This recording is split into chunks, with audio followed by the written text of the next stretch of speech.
Selamat malam, kami dari kelompok 3 Pastek kelas 5 akan memaparkan mengenai ide kami yaitu pembuatan bioetanol dari ampas tebu dan kulit kentang. Sisa cadangan minyak bumi di Indonesia ada sekitar 2,4 miliar barel dan hanya bisa digunakan untuk 9,5 sampai 12 tahun ke depan. Kebanyakan bahan bakar di Indonesia adalah menggunakan bahan bakar fosil. Sehingga karena bahan bakar fosil tersebut jumlahnya sangat terbatas, sehingga harus ada bahan bakar alternatif terbarukan. Bahan bakar alternatif yang paling bisa digunakan adalah bioetanol. Kenapa bioetanol? Karena proses pembuatannya yang mudah dan murah. Bioetanol sendiri dihasilkan oleh fermentasi glukosa. Glukosa didapatkan dari karbohidrat, dan karbohidrat biasanya ada di pati, dan pati ini bisa didapatkan dari tumbuhan. Nah, untuk pemanfaatannya sendiri, kami memilih limbah organik karena limbah organik ini jumlahnya ada 60% dari seluruh limbah di Indonesia. Di antaranya adalah 47% ada limbah umbi-umbian dan ada limbah tebu yaitu sebesar 246,64 juta di Indonesia. Nah, untuk penggunanya sendiri kami menggunakan limbah kulit kentang dan limbah ampas tebu. Kenapa kami menggunakan limbah kulit kentang? Karena jumlah produksi di Indonesia 1,31 juta ton per tahun untuk produksi kentang.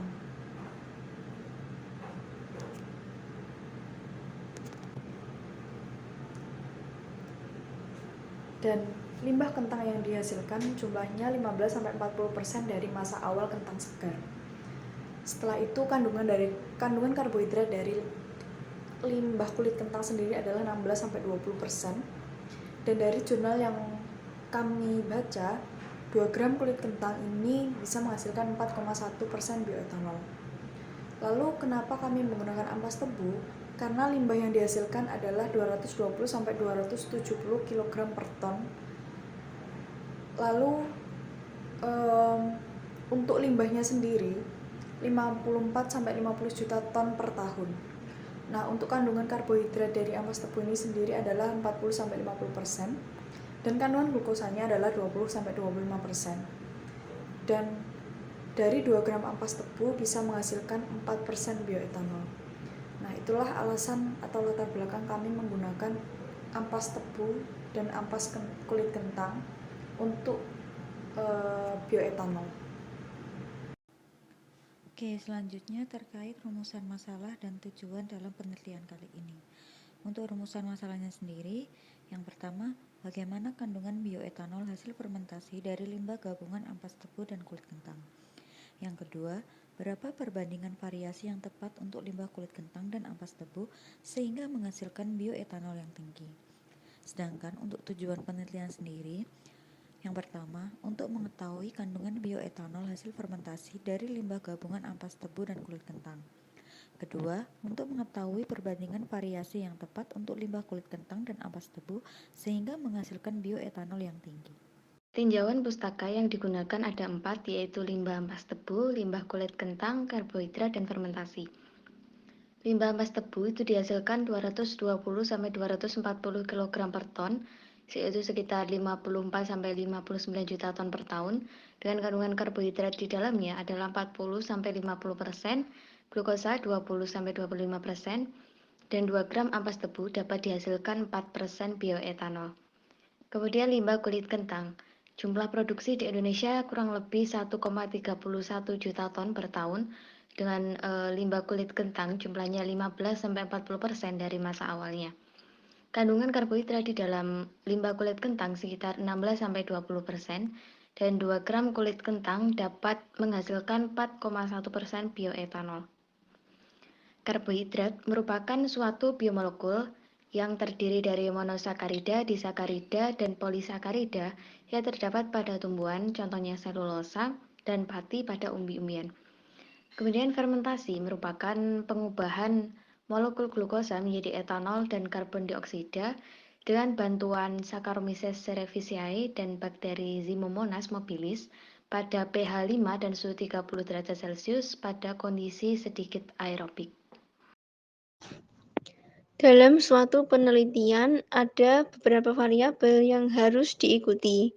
Yang pertama adalah menentukan variabel bebas, variabel terikat, dan variabel kontrol dari penelitian.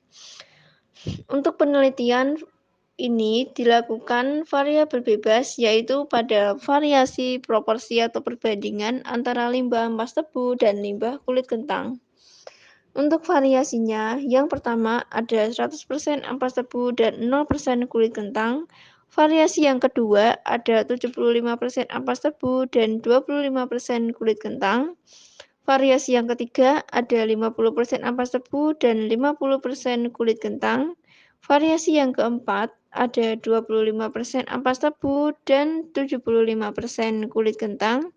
Dan variasi yang terakhir yaitu variasi kelima ada 0% ampas tebu dan 100% kulit kentang. Metodologi penelitian. Metodologi penelitian ini adalah suatu prosedur yang membahas mulai dari bahan baku lalu diolah sampai menghasilkan bioetanol. Nah, bahan baku yang digunakan seperti yang dijelaskan sebelumnya adalah ampas tebu dan kulit kentang. Jadi, prosedur yang pertama adalah pencucian limbah. Limbah ampas tebu dan limbah kulit kentang dicuci dengan air sampai bersih untuk menghilangkan kotorannya, kemudian dikeringkan di suhu ruang atau di bawah sinar matahari secara langsung, dan kemudian setelah kering dihancurkan untuk membentuk struktur yang lebih halus. Supaya untuk reaksi selanjutnya akan lebih mudah dan laju reaksi akan semakin besar. Tahap yang kedua memasuki tahap delignifikasi. Delignifikasi adalah suatu tahap untuk menghilangkan lignin dari limbah ampas tebu dan limbah kulit kentang, sehingga yang tersisa dari tumbuhan tersebut hanyalah selulosanya. Selulosa sendiri merupakan penyusun dari dinding sel tumbuhan yang merupakan polimer dari glukosa-glukosa yang tersusun secara ikatan kimia. Dengan delignifikasi ini, hanya selulosa saja yang tersisa di dalam tumbuhan. Delignifikasi ini dilakukan dengan penambahan natrium hidroksida dan pemanasan dengan suhu 121 derajat Celcius. Tahap selanjutnya adalah hidrolisa dengan HCl. Selulosa yang terdapat di dalam tumbuhan akan dihidrolisis oleh HCl menghasilkan glukosa-glukosa yang akan siap untuk difermentasi. Selulosa sendiri ini bisa dihidrolisa dengan penambahan suhu sebanyak 121 derajat Celcius. Tahap selanjutnya adalah fermentasi. Fermentasi ini dilakukan oleh ragi, yaitu Saccharomyces cerevisiae yang merupakan salah satu jenis jamur yang mana dapat memfermentasi glukosa menjadi CO2 atau karbon dioksida dan bioetanol. Proses ini dilakukan dengan sedikit aerobik, yaitu wadah ditutup supaya udara tidak banyak masuk, dan dilakukan selama 4-7 hari dengan penambahan bahan seperti urea dan NPK. Setelah bioetanol dihasilkan dari fermentasi, maka bioetanol akan dipisahkan dari pelarutnya yaitu air dengan cara destilasi. Destilasi ini didasarkan pada perbedaan titik didih antara kedua zat, yaitu antara bioetanol dan air yang memiliki perbedaan titik didih. Karena etanol lebih volatil atau lebih mudah menguap, maka dalam destilasi ini etanol akan menguap duluan, kemudian akan diembunkan dan didapatkanlah bioetanol yang terpisah dari air.